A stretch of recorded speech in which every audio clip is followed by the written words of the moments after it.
ഇതെന്താണ്? കിച്ചടി. ഇതോ? അവിയല്. ഇതെന്താണ്? അച്ചാറ്. പിന്നെ ഇതെന്താണ് ഈ ചപ്പും ചവറൊക്കെ? അത് തോരൻ. അത് തോരനല്ല, ചീരത്തോരൻ. അല്ല ഇതെന്താണ്? സാമ്പാറ്. ഞമ്മക്ക് ഈ കുമ്പളങ്ങും വെള്ളരിക്കും തിന്നിട്ട് ഇവിടെ കിടക്കാൻ പറ്റൂല. ഇവിടെ ഇതൊക്കെ കിട്ടുള്ളൂ. ഇത് ബ്രാഹ്മണ മടമാ. എന്ത് മടായാലും ശരി, ഞമ്മക്ക് നമ്മളെ ശീലം മാറ്റാൻ പറ്റൂല. നമുക്ക് കോഴി ബിരിയാണി തന്നെ വേണം. ഞമ്മക്ക് കിടന്ന് തൊള്ള തുറക്കല്ലേ.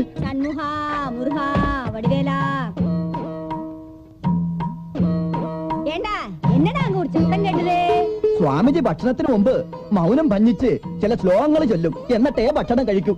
എന്നമോ ഇടയിലെ ഞമ്മക്കാന്ന് சொன்னாரே என்ன அது? മാമി, ഈ കുടുംബത്തിൽ സന്തതികൾ ഉണ്ടാകാൻ സ്വാമി സന്താന ഗോപാല ലേഖ്യം തയ്യാറാക്കാൻ പോകുന്നു. അതിന് ഒരു മരുന്ന് കൂടി വേണം. ഞമ്മക്ക. ആ കാ ഹിമാലയത്തിലേക്ക് ഇട്ടു. ആ കാര്യം പറഞ്ഞതാ.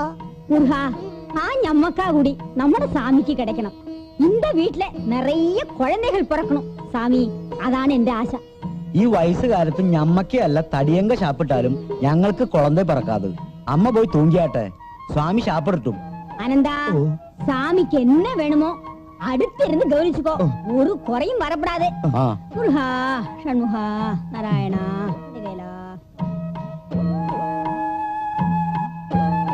നാശം. വാ തുറക്കുന്ന എത്ര തവണ ഞാൻ പറഞ്ഞിട്ടുണ്ട്.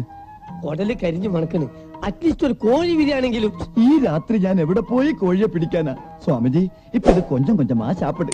നേരം വെളുത്തിട്ട് ഞാൻ കോഴി ബിരിയാണി മേടിച്ചേരാം.